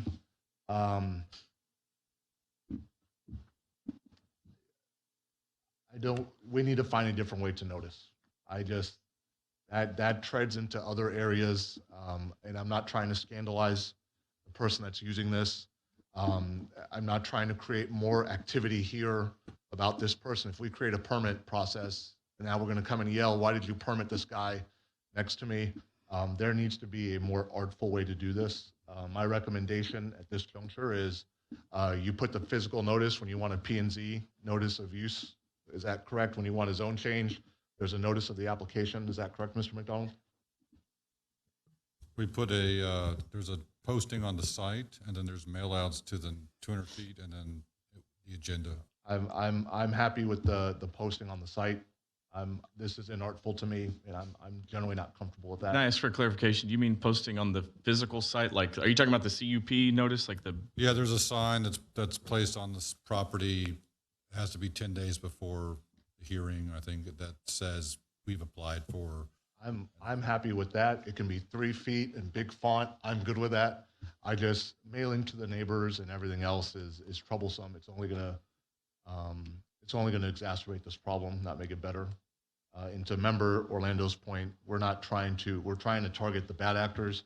But if you're just using this and your mom and pop, mailing the neighbors is an inartful way to achieve that. So. I'm going to respectfully disagree that putting the big sign is going to be probably more cumbersome because the homeowner themselves is going to go and have to have that sign made. You're talking 200-foot notice. You're notifying 10 people. That cost that the city would do, and it'd be part of the permit process, would be whatever a stamp is, 55 cents.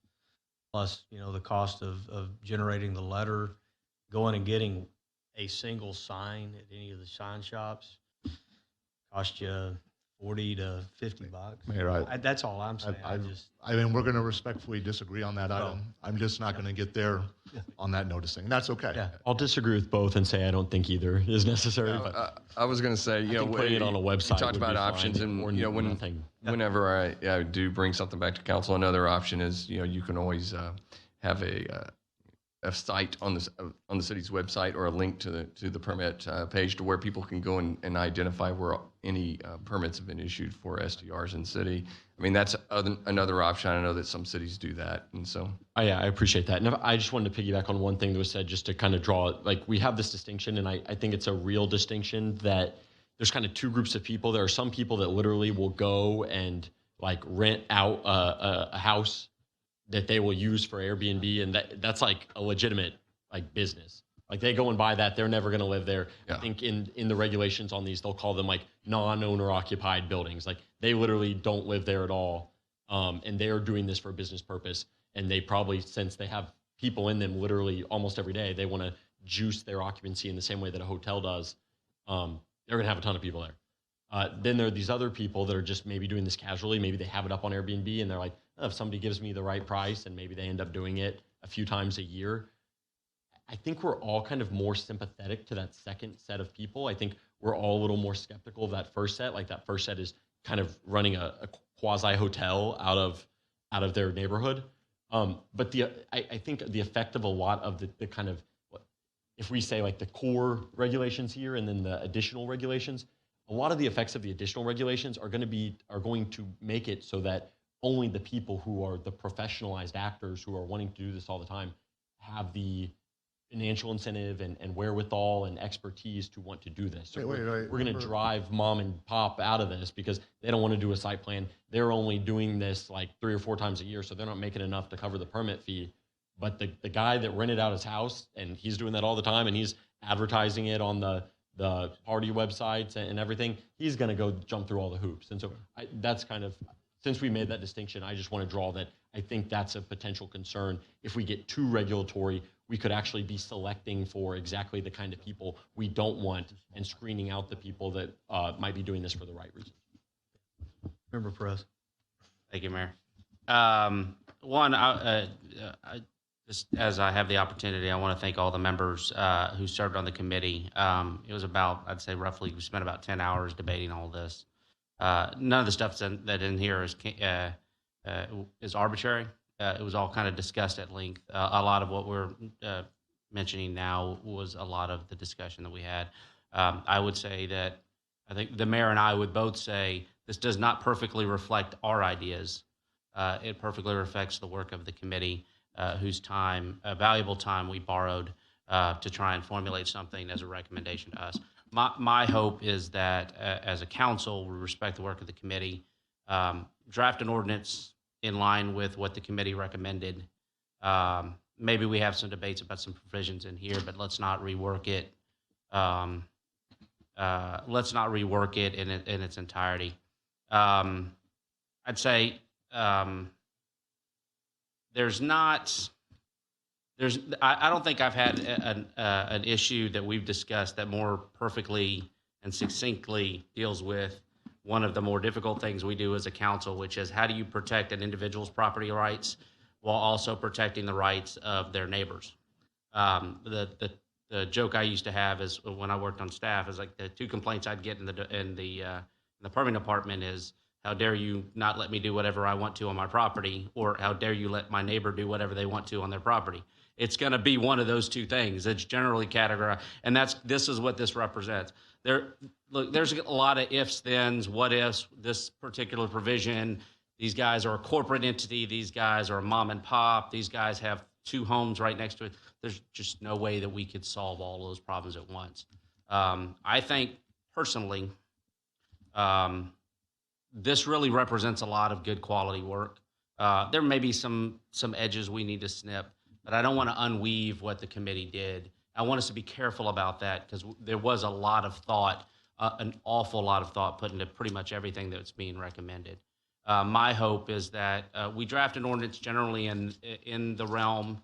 We ask staff to go ahead and draft an ordinance generally in the realm of the recommendations of the committee.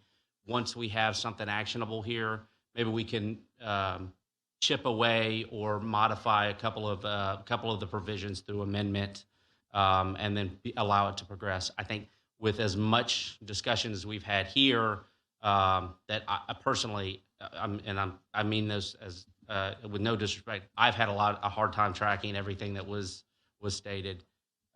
Let's just get to a baseline, and then maybe when the ordinance is placed, then we could say, hey, I'd like to amend this provision, have that amendment go through or not go through, and then that way we can progress. Yep. That's just my opinion. If I may, I really want to address that, and I I think this has been a really good conversation up here and a really respectful conversation. I think we're moving in the right direction. I feel a sense, and I'm just being, there's been some discussion in past meetings on many different issues of like people playing games. So let me tell you just how I feel from my heart. How I feel from my heart is that on two different issues here, there's a kind of a significant amount of bait and switch, which I feared and I attempted to articulate up front. The biggest thing, though, is that when talking about the committee, there was some frustration by some members, including myself, to say, hey, we have a committee that adjudicates these policy questions. That committee is the city council. And the line was, this is just going to be recommendations. This is going to come forward and council can chop it and cut it and paste it the way it sees fit. And so to member pres, to your concerns or your comments there specifically, of course, I understand that's your point of view, certainly very much entitled to have that. I guess my concern is just I've seen a couple of committees now go through, and I understand that there is this thought that, oh, because these people worked hard, there should be significant deference to them. And I appreciate the hard work that goes into it. At the same time, I wanted to work on this committee and didn't get to be on this committee. So this is my opportunity to give input to that. And so and my fear was in expressing, oh, we're going to have a committee that's appointed by one person, then there is going to be this call, because I've heard the call before, hey, we have to do what the committee said and not go in and mess it up and tinker with it. That's the part I have a problem with then. If it's like, if we want to do a committee and then, okay, well, committees are fine because the council is going to have the final say, but then if it comes to us and it's, well, but not really too much say because that's going to disrespect the committee, well, then that would make me say, well, then I really don't ever want to have a committee again if we're going to outsource the policymaking prerogative. And so that's just kind of the frustration that I'm genuinely feeling and genuinely putting out there. And I think it kind of dovetails with the other one about, hey, let's pass this registration requirement. We're going to do that. We're not going to make anybody pay any money. That's not what this is about. We're not trying to make anybody pay money. We're going to make them register, and it's just so that we can have a lever to pull someone's permit if they don't register. And then it's like the first thing, like, well, we got to recoup the city's costs, so let's make them pay. So there are these discussions, and then somebody says, like, hey, I have this beef, and it's like, no, you're crazy. We're not going to charge people money to do this. No, you're crazy. You're going to have the ability to, I think the phrase is, put your fingerprints all over this. And then when somebody wants to say, like, hey, remember that conversation, there's a little bit of pushback. And so that's just where I'm coming from. And so I think I would respectfully say that I would like the council to reserve the right to be able to make significant, if desired, additions to this, to say nothing about the respect for the committee, because I think this certainly is thorough. I appreciate all the work. I appreciate it. And I don't think it's disrespectful if the council wants to continue to edit and continue to build on the committee's good work. Yeah, I'll address that. We wouldn't be having this discussion if we didn't want council's input. It wouldn't even be on the agenda. And I'm only responding to the one comment made. Okay. As said before, I think my conversation with you and your comments have been. I mean, this is why we're having this discussion tonight. I mean, this is to allow council to have dialogue and have input, and again, ultimately direction to our city attorney with 7 or 8 people, providing discussion. He's got to decipher from that what, where, and how to move forward. I also heard city attorney talking about on some of these, especially some of the more debatable issues that are in here, there's some options. There's some options that are, less onerous, if you will, but yet still accomplish some of what's in here. So I think that's a good thing. At the same time, there's probably been 4 council members that pretty much like what's here, and so that's direction to the city attorney as well.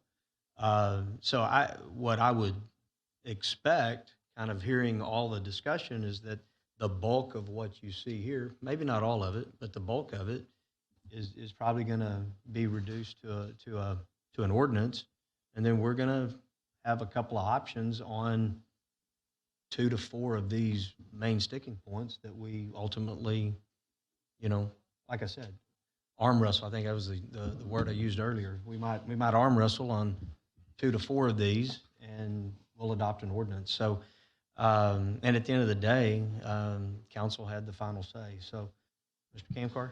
One real quick thing, and the other item I was stressing, I didn't stress about it, but I guess the other items were superior. Item number D, that sounds stupid. Item D, the age, I struggle that you can go buy a house, you can go serve your country, but you can't rent an Airbnb in our city. I think that needs to better align with the practicality of what's going on in our country. You can go buy a pack of cigarettes, but you can't rent that. I'd like to get some kind of, there needs to be more artfulness and thoughtfulness on that. Well, first of all, this obviously wasn't the ordinance. This was a recommendation, and there's a couple of cities that actually do have an age restriction there. I think those cities found what they were seeing is that you would have young people tend to, and it may have been in certain locations because of those cities had a more propensity for that type of behavior because of those cities. But anyway, that's sort of the origins of that. And obviously, I understand we can. It's just a policy preference. You can go sign up to be in the U.S. Army, but you can't rent an Airbnb. Just doesn't align with me. So Can't rent a car either. But Quick question, Darren. Sure. If this ordinance is made too restrictive, or have you seen any other cities' ordinances be challenged in court? The cities where you see these challenges are typically cities where you have a large concentration of short-term rentals, because it may not be, I think you even actually alluded to that at one point in time. You're going to have to have somebody with money to try to challenge that. And generally speaking, it's going to be in a location where you see San Antonio, Austin, Dallas, Fort Worth. Those are the areas where you've seen challenges to certain provisions. So, but yes, it's any ordinance is always subject to challenge. What I was going to say is sort of, and I'm not trying to shut things down here, but I was just going to come back and circle around. Please. Well, I was about to come to you and ask if you've got pretty good direction. As a matter, I just wrote the ordinance while y'all were talking, Okay. and so it's done. And now, if y'all want to go ahead and talk about, no, wait a second. No, that was not. No, I was just joking. It's going to take a little while to obviously do this. So, what we can do is I can go ahead and take a stab at it. And I can, based on some of the comments I heard tonight, I was seeing some themes and try to come up with what I think are some core provisions that I think everybody was sort of on the same page on.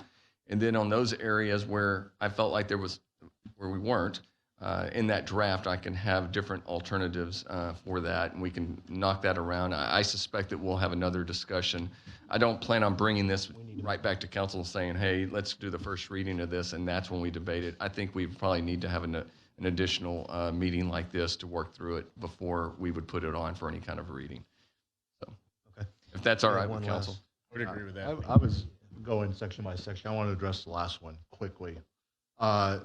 Item number 3, the appeal request. That needs to be spelled out who's in that appeal, who's the hearing body on that. Is that the P&Z, at the city council? That needs to be enunciated. And then item number 4, going back to strict enforcement. My preference is the lockout period be 12 months, not 6 months. Assuming you get kicked out, bad boy stuff, strict enforcement, 12 months.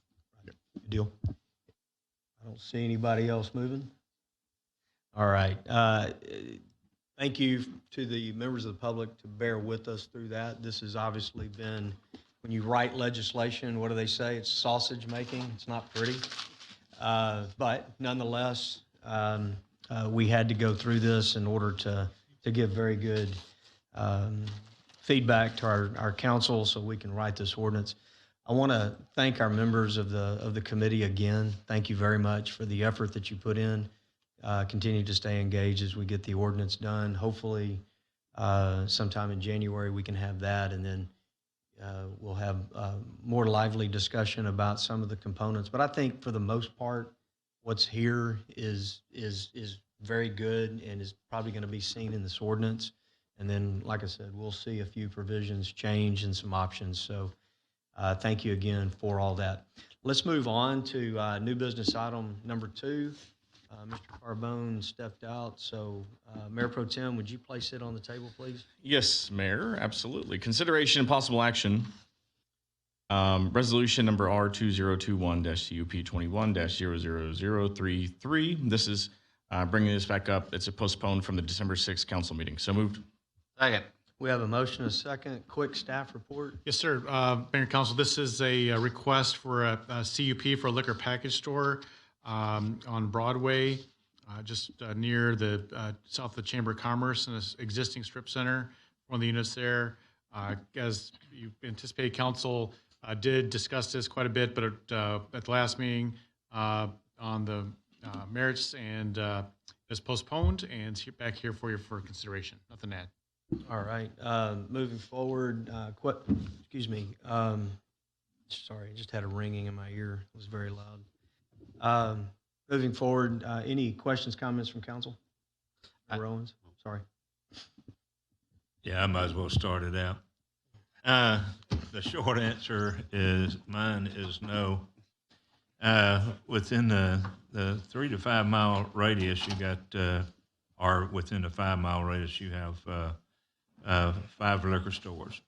You have a total of 13 active liquor stores in Pearland, and as of this morning, we got 150 permits sitting in a planning and zoning area for liquor stores. So I think, how many do we need in Pearland? Is that right, Mr. McDonald? So, No, we have, I believe right now we have 13 active permits for liquor stores. We have 150 TABC permits, approximately active in the city of Pearland. So that's mostly it's going to be beer and wine retail sales at grocery stores and convenience stores. yeah, so it's just, I guess you kind of look at it, how many do we need, here? But that's up to everybody on council to make your own decision of what you say, but mine is no. Thank you. Yeah, I think we beat this pretty well last time. I just wanted to make a motion to postpone it to today to make sure we had the opinion of the full council. I think there's some discussion last time that we can revisit later on about, due to some of the things that Member Owens cited, do we want to get more targeted about where we can have liquor stores in the same way that we're doing with vape shops and some other places. But with the rules as they stand today, I'm going to be voting the same way as I did last week, and I think we just kind of wanted to get the opinion of the full council. So, any other questions, comments? Yeah, just I think I indicated support last week. I've had several neighbors and citizens in that area that reached out and voiced their opposition, so I'm going to be a no vote on this one. Any other questions, comments? I don't know how it's going to go, but I hope you join the chamber. If you do move into Pearland. Seeing no one else moving, Member Little, do you have any comments? No. We specifically postponed it so she could hear your thoughts. All right. All right. So with that, Madam Secretary, we call for the vote. Member Hernandez? No. Member Little? Member Perez? Aye. Member Owens? No. Member Orlando? aye. Member Carbone? No. Member Kamkar?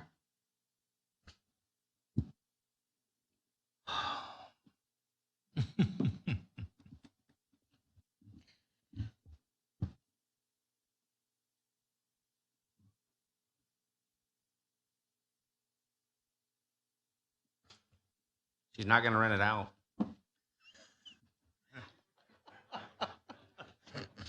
Can you retally the vote again for me? 3 and 3. Merry Christmas. Yes. The motion carries 4-3 to adopt resolution number R 2021-CUP 21-00033. You love a good twist. There you go. Going backwards, Mr. Carbone, would you place number 3 on the table, please? Thank you, Mayor. Consideration, possible action, second and final reading of Ordinance 2000M-221. So moved. We have a motion, a second. This is a second and final staff report quickly. Thank you. This is this second reading. This is just brought back because it was not unanimous last time. Nothing to add. Okay, any questions, comments from council? Seeing none, Madam Secretary, we call for the vote. Member Carbone? Aye. Member Camcar?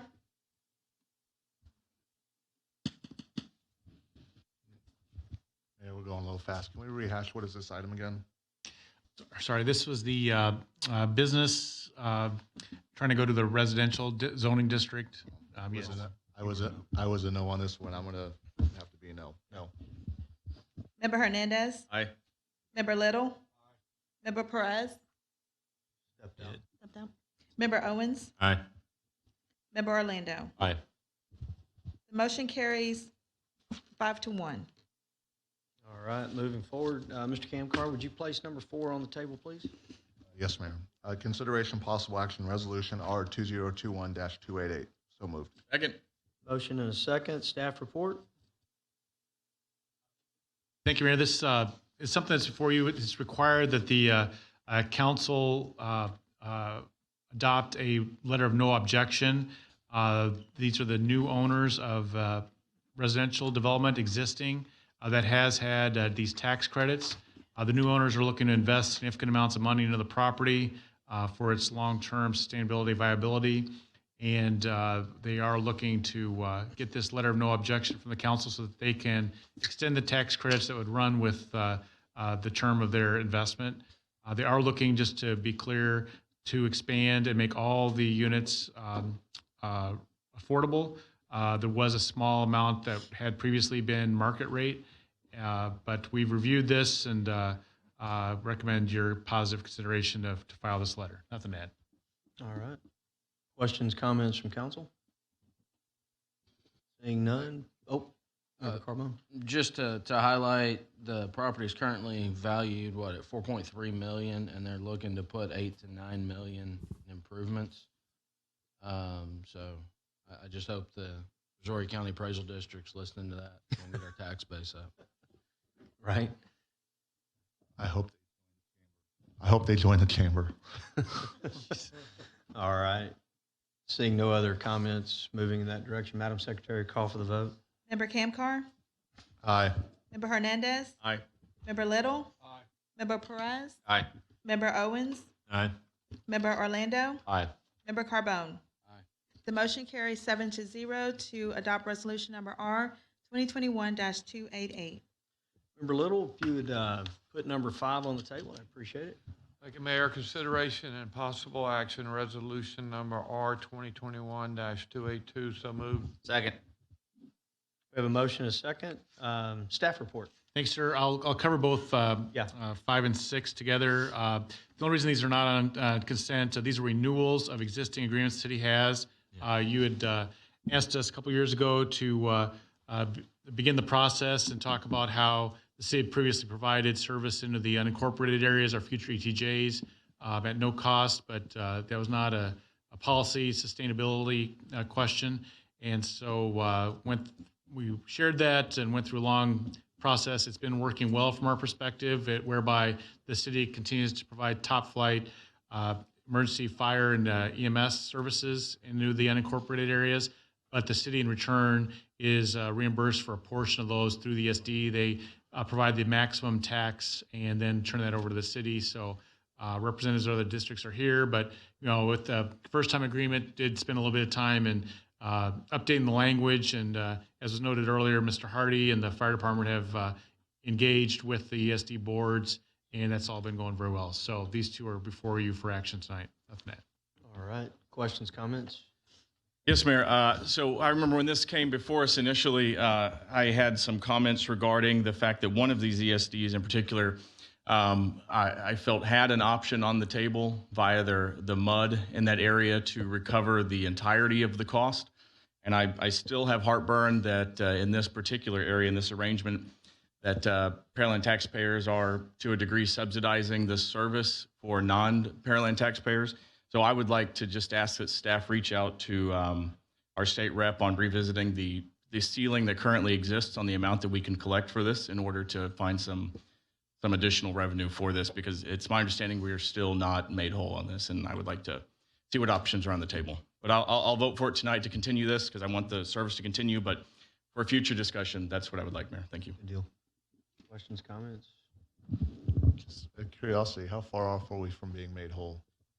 At the time, I believe, Member Perez and I voted no, on this, and I think it was like 400 something, maybe. So I voted no on 5 Correct. because there was in my opinion, a political decision outside of this chamber to split them as opposed to one having one ESD.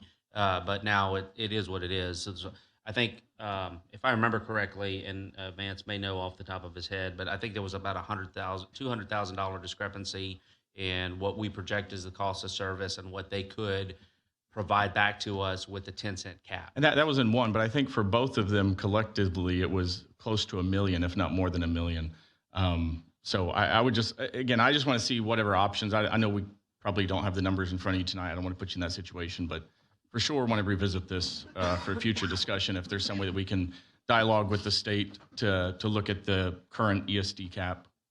I'd appreciate that. I know when Ed Thompson's doing a fundraiser, talk to him then. Any other questions, comments? Seeing none, Madam Secretary, call for the vote. Member Little? Aye. Member Perez? Aye. Member Owens? Aye. Member Orlando? Aye. Member Carbone? Aye. Member Camcar? Aye. Member Hernandez? Aye. The motion carries 7-0 to adopt resolution number R 2021-282. Member Perez, put 6 on the table, please. Absolutely, Mayor. Consideration possible action, resolution number R 2021-283. So moved. Motion is second. We just covered that under the staff report. Any other questions or comments? I see Member Orlando stepped out for a second. Seeing no one moving in that direction, Madam Secretary, call for the vote. Member Perez? Aye. Member Owens? Aye. Member Carbone? Aye. Member Camcar? Aye. Member Hernandez? Aye. Member Little? The motion carries 6-0 to adopt resolution number R 2021-283. All right. Member Owens, if you'll place number 7 on the table, I appreciate it. Consideration possible action resolution number R2021-281. So move. Second. We have a motion and a second. Staff report. Please bring this forward. This is investment in our existing infrastructure, chiefly our water storage. We went through a process where we evaluated all of those storage units and then prioritized those. Then took those recommendations and put them out to bid. We got a tremendous response to the solicitation, which is great in this contracting environment. Came out and the recommendations go with Gulf States, and we're going to be able to take 2 of the units, Liberty and McLean, right next door here, and get those rehabbed and refurbished and bring them back online as part of our water system. Nothing to add. Any other, that completes staff report. So questions, comments from council? What is the exterior going to look like after the rehab? I don't know. Robert? Councilman Camcar, thank you very much for the question. We will have it painted. A standard color will be looking probably in that tan region, but we're also working with our communications department to have our logo up on top, whether it may be our newer style logo that we're going for the branding of the water department, but that is all in working with communications to what we'll put up there. That's more I'm alluding Yes, to. sir. I'm just curious where that was. And that'll be on the aerial tanks. Please realize those are the elevated storage tanks. Got it. Any other questions, comments? Seeing none, Madam Secretary will call for the vote. Member Owens? Aye. Member Carbone? Aye. Member Camcar? Aye. Member Hernandez? Aye. Member Little? Member Perez? Aye. The motion carries 6-0 to adopt resolution number R 2021-281. All right, moving forward, we'll come back to Member Carbone. Item number 8, please. Thank you, Mayor. Consideration and possible action, second reading of ordinance 1605-2. Second. Motion is second. Staff report. This is our budget carryover item, and we went over it quite a bit last time, so we'll just stand by for questions, but otherwise ready for your consideration. Thank you. All right. Any other questions, comments? Seeing none, Madam Secretary, call for the vote. Member Carbone? Aye. Member Camcar? Aye. Member Hernandez? Aye. Member Little? Member Perez? Aye. Member Owens. Aye. The motion carries 6-0 to adopt the second reading of ordinance number 1605-2. And Mayor Pro Tem, item number 9, please. Yes, sir. Consideration and possible action resolution number R2021-200. So moved. Second. We have a motion, a second. Staff report. City has quite a bit of forestry in our care, trees, and that this contract was a function of the budget amendment that you just approved. That's why you see it here, but went out through a bidding process, and this gets a contractor on board that we can work alongside and remove any hazards and keep the maintenance ongoing on our tree canopy. Nothing to That's add. also why it was not on consent, so. Any other questions, comments from council? Seeing none, Madam Secretary, call for the vote. Member Hernandez. Aye. Member Little. Member Perez. Aye. Member Owens. Aye. Member Carbone. Aye. Member Camcar. Aye. The motion carries 6-0 to adopt resolution number R2021-200. All right, moving forward, matters removed from consent agenda, there were none. Other business, there was none. Mayor, council issues for city council discussion, there was none, and we'll move towards adjournment at 6:35 p.m. With that, we need to go back into our executive session. So, Josh, do we need to just do it? You're good? Okay. So let me get my right agenda in front of It'll me. be a reconvene. Yeah, just a reconvene. So we're going to call our special meeting that we started at 4:30.